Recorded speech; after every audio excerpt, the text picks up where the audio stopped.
34 বছর আমি ওয়াজ করি, বাইকটা ছুদিলে বুঝি কেমনে শুনলে মানুষের আরাম হবে। একটা কারকারি আওয়াজ দিলে দুমদুমি আওয়াজ হইলে গানের ভিতরে দেখবেন এমন মাইক লাগায়, এমন ধুমুর ধুমুর আওয়াজ হয় মনে যেন গ্রামে ভূমিকম্প চলতেছে। আর এই ভূমিকম্পের লোকে কলম রুহু থেকে রুহু কলম হয় এখন এই কারণা এই মাইক করছে এখানে আনা দাঁড়া।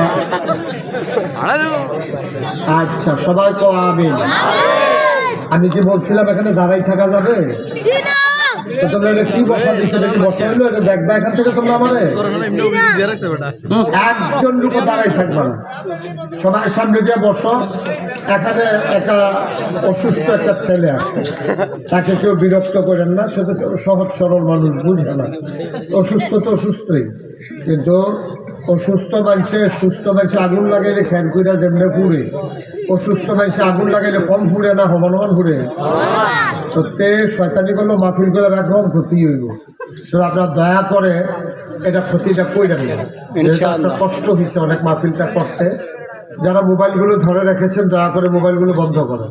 এই যে মোবাইলটা নামাও, পকেটে ঢুকাও, এভাবে রেকর্ড হয় না, পকেটে ঢুকাও।